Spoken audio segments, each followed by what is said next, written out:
Hello friends, इस video में बात करेंगे अनदर एक्ट के बारे में जो आगे हमें पढ़नी है। एक्चुअली इस वीडियो में हम चार्टर एक्ट 1813 पढ़ेंगे, चार्टर एक्ट 1833 पढ़ेंगे एंड चार्टर एक्ट 1853 पढ़ेंगे। इससे पहले हमने कुछ एक्ट कवर कर रखी हैं, उनको आप देख सकते हैं जाके, जैसे कि regulating act, act of settlement, British India act and charter act of 1793। आप उन वीडियो को रेफर कर सकते हैं, प्रॉपर 1 बाय 1 सेपरेट वीडियो में कवर है। आप में से कोई बता सकते हैं क्यों British government again and again regulation लेके आती है, एक्ट लेके आती है? क्या रीजन इनके पीछे? एक्चुअली होता क्या है, जो ईस्ट इंडिया कंपनी को प्रिविलेजेस मिले थे, उन प्रिविलेजेस को कम करने के लिए British government again and again new regulation act लेके आती है, जिससे उसके पावर को रिड्यूस कर सके। क्योंकि ब्रिटिश गवर्नमेंट को अपॉर्चुनिटी दिख रही थी ताकि वो भी प्रॉफिट अर्न कर सके, जो कि अभी कंपनी के हाथ में, इसलिए वो कंपनी के पावर को रिड्यूस कर रही थी अगेन एंड अगेन, ताकि वो उससे बेनिफिट पा सके। एक्चुअली इस क्वेश्चन के और भी लाइबल आंसर हैं, बट जो मोस्ट सुटेबल आंसर कर सकते हैं ये हो सकता है। अब बात करेंगे अपने एग्जैक्ट एक्ट के बारे में जो हमें पढ़नी है, चार्टर एक्ट ऑफ 1813।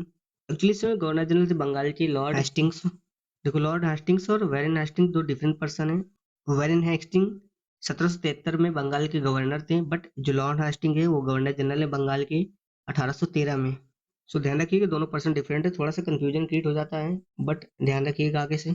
तो बात करते हैं एक्ट के बारे में। एक्चुअली इसमें हमको इसके स्पेशल फीचर यानी प्रोविजन के बारे में देखना है। तो यदि इसके फर्स्ट प्रोविजन की बात करें तो देख सकते हैं, it abolished the trade monopoly of company in India and Indian trade was thrown open to all British merchants but continued with tea in trade with China.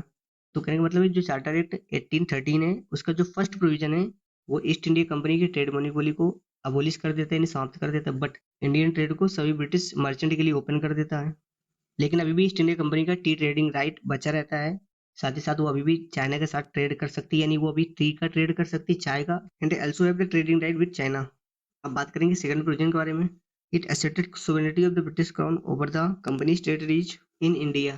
तो कहने का मतलब हुआ इस एक्ट ने ब्रिटिश क्राउन को सुप्रीम कर दिया over the territories of company. अब बात करेंगे थर्ड प्रोविजन के बारे में। It allowed the Christian missionaries to come to India for purpose of the enlightening the people. तो कहने का मतलब इस एक्ट ने जो क्रिश्चियन मिशनरीज हैं उनको अलाउ कर दिया है कि वो यहाँ आकर एजुकेशन प्रोवाइड कर सकती हैं। अब बात करेंगे फोर्थ प्रोविजन के बारे में।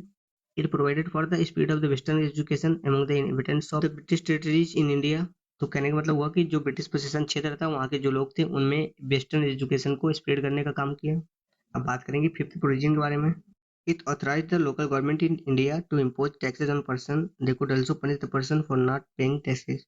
तो कहने का मतलब वो इसने अधिकार दे दिया, जो लोकल गवर्नमेंट है वो पर्सन पर टैक्स लगा सकती है। यदि पर्सन टैक्स नहीं पे करता है तो लोकल गवर्नमेंट उसे पनिशमेंट भी दे सकती है। तो ये इस एक्ट के कुछ इंपॉर्टेंट प्रोविजन है।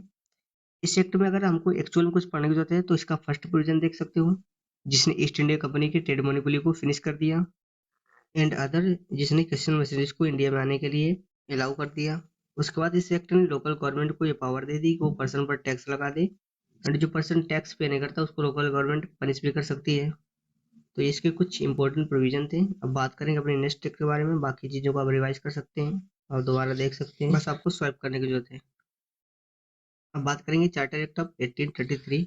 देखो, इस एक्ट से डायरेक्टली यूपीएससी या स्टेट पीसीएस क्वेश्चन करता है, इवन वनडे एग्जाम में भी क्वेश्चन पूछे जाते हैं, बट इस एक्ट को कवर करेंगे नेक्स्ट वीडियो में। So thank you for watching, keep watching and be happy.